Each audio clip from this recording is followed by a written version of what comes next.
बिस्मिल्लाहिर्रहमानिर्रहीम। Dear viewers, अस्सलाम वालेकुम। उम्मीद है कि आप सब लोग खैरियत से होंगे और अपनी एसएसबी की तैयारी पूरी मेहनत और लगन के साथ कर रहे होंगे।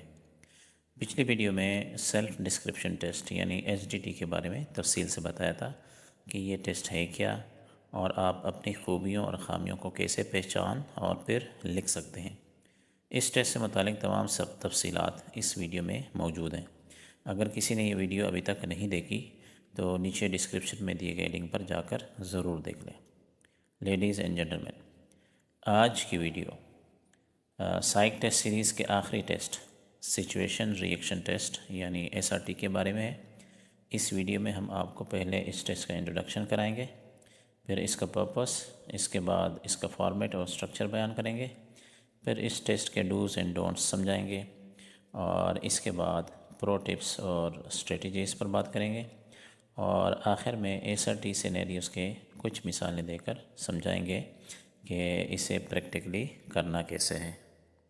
तो चलते हैं सबसे पहले इंट्रोडक्शन की तरफ।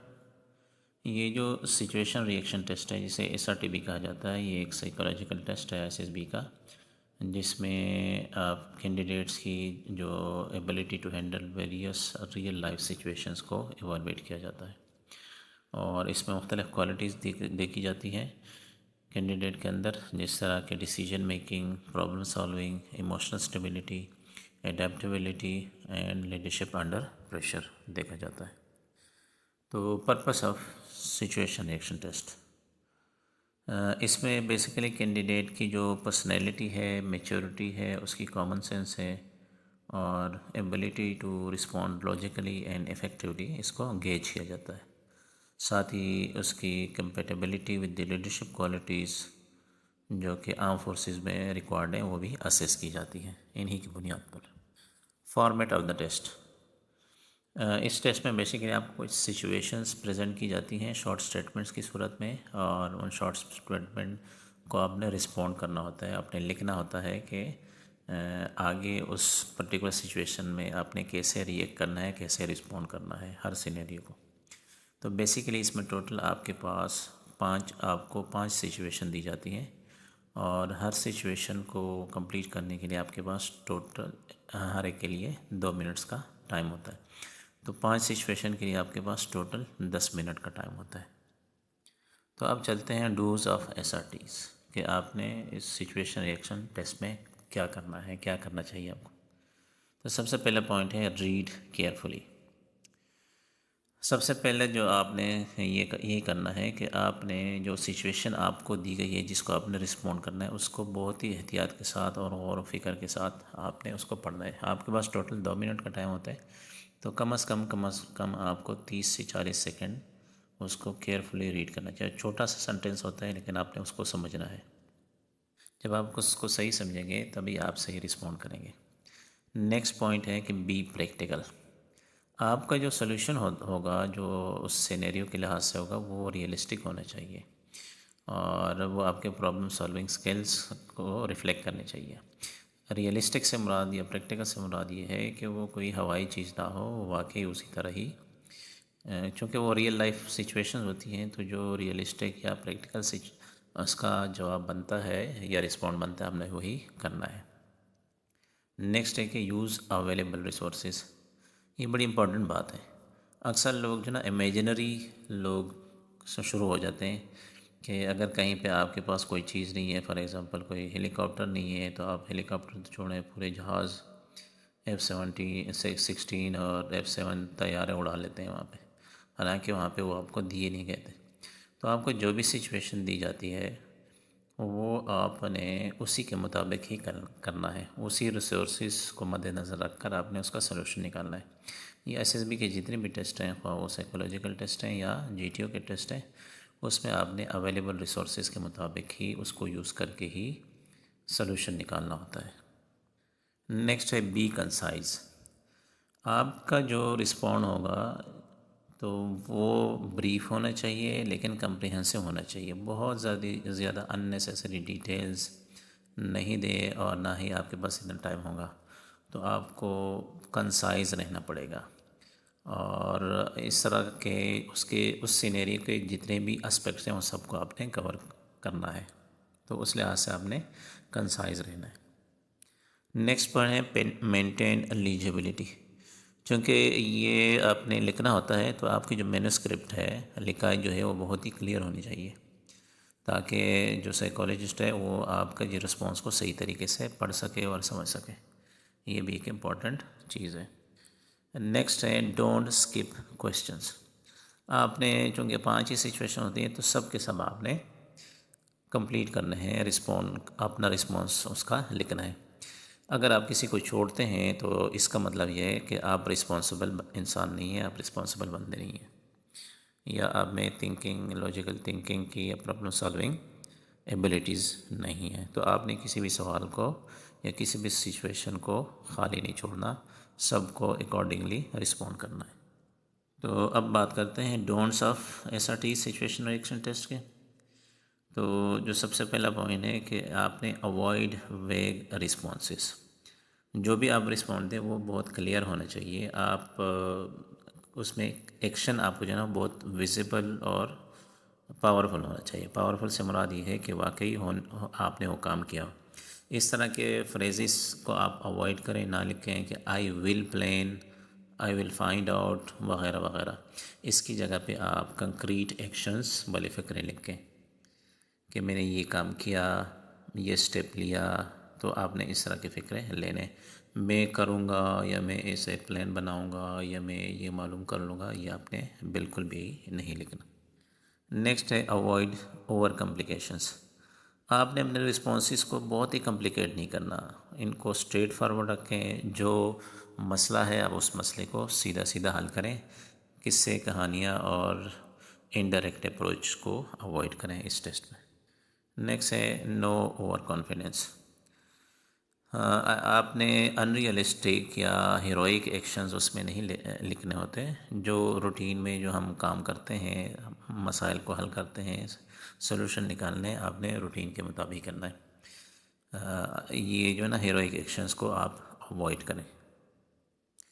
अवॉइड स्किपिंग, आपने किसी भी क्वेश्चन को स्किप नहीं करना। जिस तरह पहले भी जिक्र किया है कि आपने जितने भी क्वेश्चंस हैं, जितने भी सिनेरियोज आपको दिए गए हैं, सबको आपने हल करना है और किसी को खाली नहीं छोड़ना। नेक्स्ट है नो एग्जेजरेशन। आपने जेन्युइन रहना है और कोई आइडियलिस्टिक या इम्पॉसिबल चीज़ नहीं लिखनी जो कि ऐसा मुमकिन ही ना हो। मतलब आप एक ऐसा सलूशन या एक ऐसी चीज़ लिखते हैं जो कि प्रैक्टिकली इम्पॉसिबल हो। तो आपने स्ट्रेट, सीधा और कॉमन सेंस वाली चीज़ लिखनी है। इसे नो हीरोइक्स। आपने वो जो आप लिखते हैं, आपको बताया गया था कि जो स्टोरी राइटिंग है उसमें आपने एक हीरो को या मेन फिगर आपका होता है, आपने उसी पे फोकस करके उसकी अचीवमेंट्स वगैरह बतानी होती है। लेकिन जो सिचुएशन रिएक्शन टेस्ट है, आपने ये काम नहीं करना, इसको अवॉइड करना है। आपने जो रियलिस्टिक चीज़ें हैं वही करनी है। हीरोइज़म, हीरोगिरी जिसको कहते हैं, उसको अवॉइड करना है।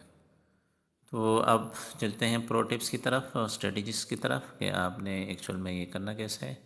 तो ये सबसे पहला पॉइंट है प्रैक्टिस रेगुलरली।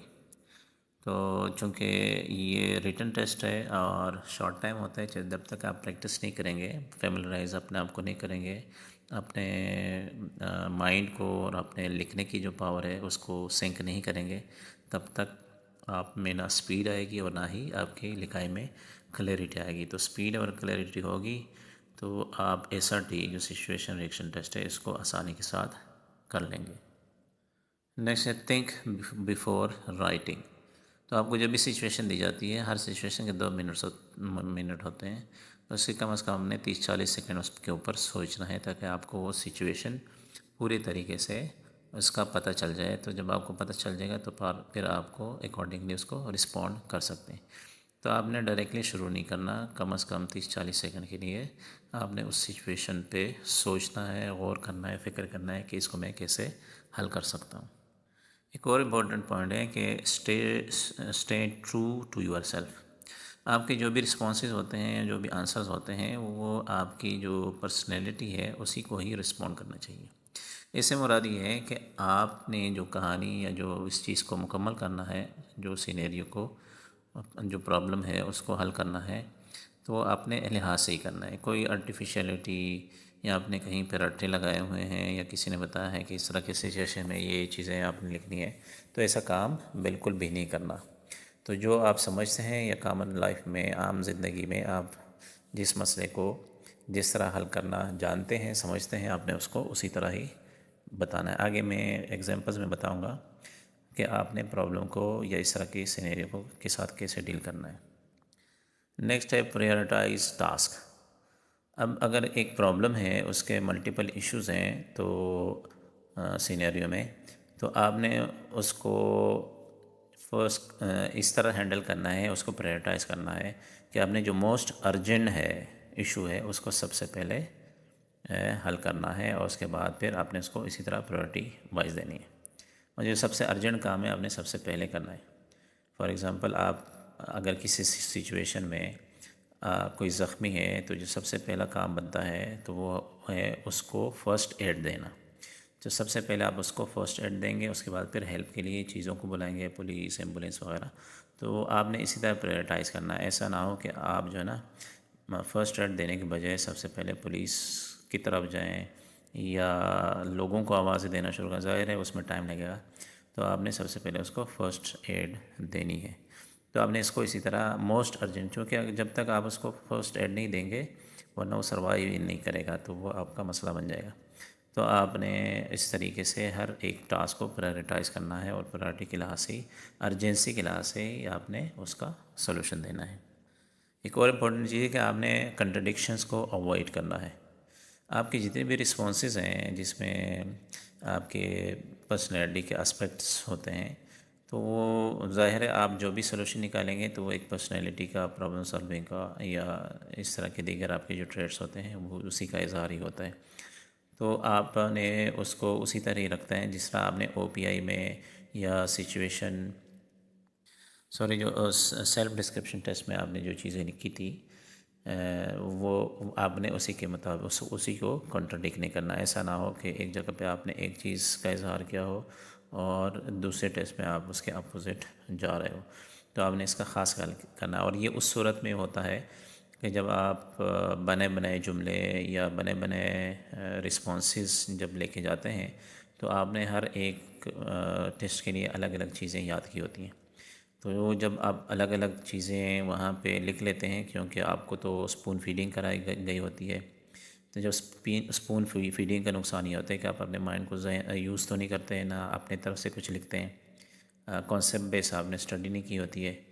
तो हर टेस्ट के लिए आपने चीज़ें याद की होती हैं, तो एक जगह पे एक चीज़ आप लिख जाते हैं, दूसरे टेस्ट में दूसरी चीज़ लिख जाते हैं, जिसकी वजह से जब साइकोलॉजिस्ट देखता है आपके रिस्पॉन्सेस को, तो उसको पता चल जाता है कि यहाँ पे ये बंदा कंट्रडिक्शन कर रहा है। तो कंट्रडिक्शन का मतलब वो यही समझते हैं, या तो उसके पर्सनैलिटी में फ़ॉल्ट है, प्रॉब्लम है, या उसने सब कुछ रटाया हुआ है, उसको बिल्कुल भी पता नहीं चल रहा कि कौन सी चीज़ कहाँ पे लिखनी है और कहाँ पे नहीं लिखनी।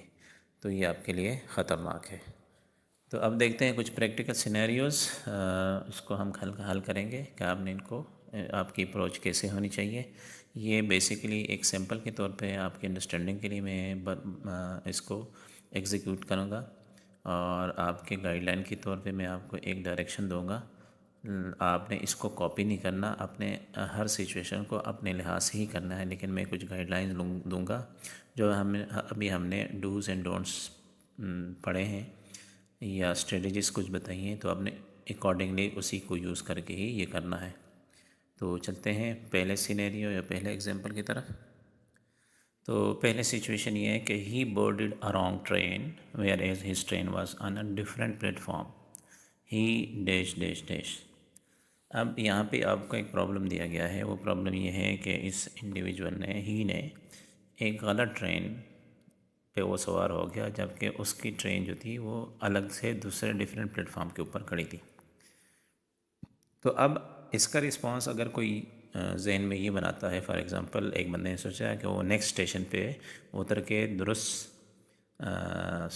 ट्रेन को पकड़ लेगा, या फिर कोई अगर समझता है कि वो जो ट्रेन की जो चेन होती है उसको पुल करके, स्ट्रिंग जो होती है उसको खींच के गाड़ी को रोक देगा, ट्रेन को, और फिर अपने मरीज़ दुरुस्त वाली ट्रेन पे बैठ जाएगा।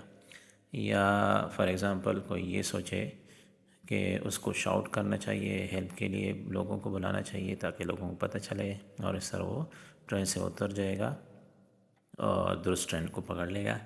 या फिर टीटी ट्रेन के मैनेजर या ड्राइवर से रिक्वेस्ट करेगा कि गाड़ी को रोक दे, वो गलत ट्रेन है। तो ये सब इस तरह के अगर आपके जहन में इसका सलूशन आ रहा है तो ये सब गलत है। उसकी रीज़न क्या है? उसकी रीज़न ये है कि अगर आप स्टेटमेंट को अभी दोबारा पढ़ें कि he boarded a wrong train whereas his train was on a different platform.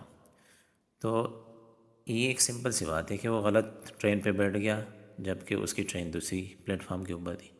तो इसका सलूशन क्या है? बड़ा आसान है। आपने कम्प्लिकेट नहीं करना, हीरोइज़म नहीं करनी, खुद से जो है ना वो इज़म्पशन नहीं करनी। अब इसमें ना ये कहा गया है कि वो ट्रेन चल रही है या चल पड़ी है, मतलब सिंपल सी बात है कि वो एक ट्रेन पे चढ़ने वाला था, गलत पे चढ़ गया। तो इसका करेक्ट अप्रोच क्या है, जो आसान सा हल ये है, वो उसने कि इमीडिएटली आप बोर्ड द ट्रेन, क्योंकि गलत ट्रेन में बैठ बैठ गया था तो उसने फ़ौरन ही वो बोर्ड से आप बोर्ड हो गया, उस ट्रेन से आप बोर्ड हो गया, और फिर वो अपने सही प्लेटफॉर्म पे पहुंच गया और वहाँ पे उसने जो सही ट्रेन थी उसको पकड़ लिया और वहाँ पे बैठ गया। तो ये इसकी दुरुस्त अप्रोच है। प्रॉब्लम क्या है कि तो उसने वो गलत ट्रेन में बैठा था। इसका हल ये है कि वो उस ट्रेन से इमीडिएटली उतर गया जब उसको रियलाइज़ हुआ। नेक्स्ट गलती क्या थी कि उसका जो डिफरेंट प्लेटफॉर्म था उस प्लेटफॉर्म पे उसका ट्रेन था ही नहीं, तो वो went to the correct platform. तो आपने हर एंगल को, हर जो इशू है उसको एड्रेस किया है, and then boarded the right train. और उसके बाद उसने अपनी दुरुस्त वाली जो ट्रेन थी जहाँ पे जा रहा था वो उसको बोर्ड कर दिया, उस पर सवार हो गया। तो ये इसकी सही करेक्ट अप्रोच है। आपने इस तरह रिएक्ट करना है, इस तरह के सिनेरियोज़ का यही सोल्यूशन होता है, और आपने इस तरीके से उसको हल करना है। आपने हर एंगल को कवर भी कर लिया, इसको सिंपल भी रखा, स्ट्रेट फॉरवर्ड भी रखा, कोई कॉम्प्लिकेशन नहीं है। आपने हर सिचुएशन को इस तरह ही लिखना है और बनाना है। नेक्स्ट सिचुएशन की तरफ जाते हैं। वो है he was face to face with armed villagers in the forest. He dash dash dash. मैं दोबारा रिपीट कर लेता हूँ। He was face to face with armed villagers in the forest. He dash dash dash. कि वो armed villager, जो असला बरदार विलेजर्स थे, उसके साथ फ़ेस टू फेस हो गया था जंगल में, और उसके बाद उसने क्या एक्शन लिए।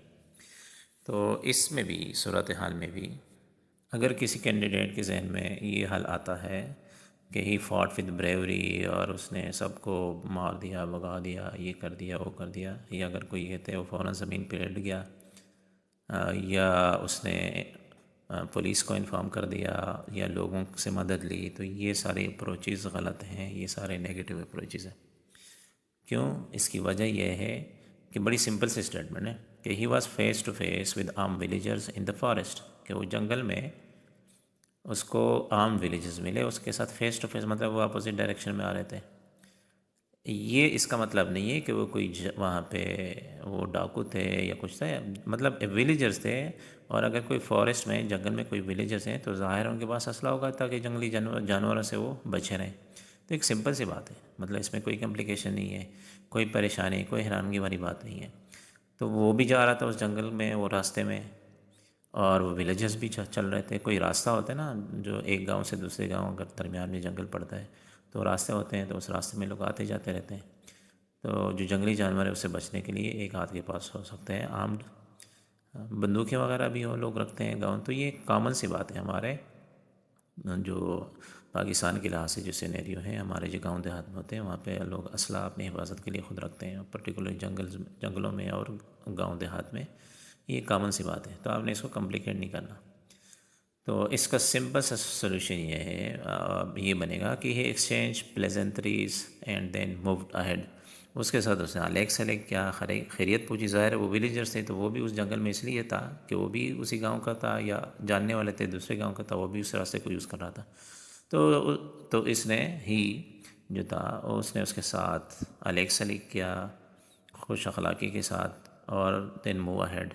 तो इस तरह देकर भी सिनेरियो बन सकते हैं।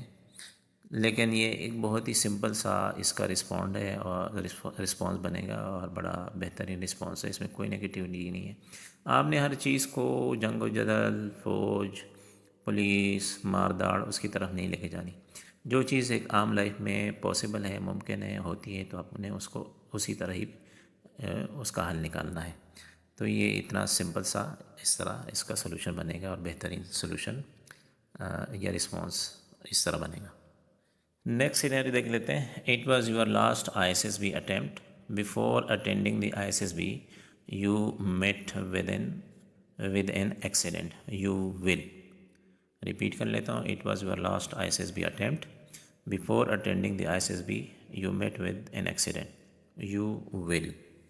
अब इस सिचुएशन में भी अगर कोई ये समझता है या उसका रिस्पांस, पहला रिस्पांस ये आता है कॉल दी पुलिस, एम्बुलेंस वगैरह, या फिर वो इस तरह की कहानी करके और request ISSB to change the date वगैरह वगैरह, तो ये सारे रिस्पॉन्सेस गलत हैं। इसका भी दुरुस्त और सही रिस्पॉन्स सिंपल सही है। आप अगर इस सिनेरियो को दोबारा गौर से पढ़ें और देखें तो असल में इसमें अर्जेंसी पैदा करने के लिए एक कहानी बनाई है कि it was your last ISSB attempt, so before attending the ISSB you met with an accident. अब ये कितना बिफोर था, फ़ौरन तो नहीं था, या आप जा तो नहीं रहे थे ISSB की तरफ ज्वाइन करने के लिए, अराइवल डे तो नहीं था आपका, ये ऐसी कुछ भी ऐसी कोई भी कहानी नहीं है। तो इसको आपने सिंपल लिखना है। तो एक्सीडेंट होता है और किस नौइयत का एक्सीडेंट था ये भी नहीं है, मतलब सिंपल। अगर ना इसमें कोई डैमेज का कोई जिक्र है कि कितना डैमेज हुआ है, तो आपने इसको इसी तरह सिंपल ही रखना है। तो इसका जो सिंपल और बेस्ट पॉसिबल रिस्पांस है, जो पॉजिटिव रिस्पांस है, उसका सिंपल सा है कि यू विल रेस्ट, या फर्स्ट एड ले लें या जो भी लिख लें, मैंने इसका यही बनाया, you will rest and then attend the ISSB as scheduled. तो ये एक मुकम्मल परफेक्ट और ज़बरदस्त रिस्पांस आपका इस तरह बनेगा, बजाय कि आप उसमें लिखें मुझे ज़ख्मी हो गया और मैंने उसका इलाज किया वगैरह वगैरह, या फिर मैंने ISSB सेंटर में या हेडक्वार्टर में जाके रिक्वेस्ट की कि मेरी डेट चेंज कर दे।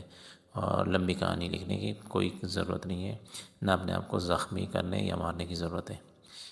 मतलब आपने अरेस्ट किया, कोई ख़ास चोटें नहीं आई, ना गाड़ी को कोई नुकसान पहुंचा, तो आपने थोड़ी देर रेस्ट किया, आपके पास टाइम था, रेस्ट करने के बाद आपने ISSB अटेंड की जिस डेट को शेड्यूल दी। तो इस तरह आपने रियलिस्टिक अप्रोच के साथ, सिंपल अप्रोच के साथ, कोई चीज़ कॉम्प्लिकेट नहीं करनी, तो आपने उसको उसी के मुताबिक ही डील करना है, उसका सलूशन निकालना है और जो प्रॉब्लम है उसको फुली कवर करना है। तो इस तरह की आप सिचुएशन जो भी होगी SRT में, जो सिचुएशन आपको दी गई होगी, तो आपने उसको इसी तरह सिंपल सा सलूशन निकालना है और प्रेजेंट करना है। लेडीज़ एंड जेंटलमैन, उम्मीद है कि आज के इस वीडियो से आपको सिचुएशन रिएक्शन टेस्ट के बारे में तमाम मालूमात मिल गई होंगी और अब आप इस टेस्ट के लिए मुकम्मल तौर पर तैयार होंगे। लेकिन अगर किसी को मज़ीद रहनुमाई की ज़रूरत है या फिर SRT के बारे में कोई क्यूरी या सवाल है, तो आप कमेंट्स में पूछ सकते हैं। लेडीज़ एंड जेंटलमैन, इसके साथ ही हमें इजाज़त दीजिए, लेकिन जाने से पहले हमारी इस वीडियो को लाइक और शेयर कीजिए, साथ ही इस चैनल को सब्सक्राइब और बेल आइकन को प्रेस कीजिए ताकि हमारी हर नई आने वाली वीडियो आप तक बर वक्त पहुँच सके और आप अपनी ISSB की तैयारी पूरे एतमाद और दुरुस्त मालूमात के साथ कर सकें। इस वीडियो के साथ ही साइक सीरीज़ के तमाम टेस्ट मुकम्मल हो गए। अगली वीडियो GTO के टेस्ट और टास्क से मुताल्लिक़ होगी। तब तक अल्लाह हाफ़िज़, best of luck and happy learning.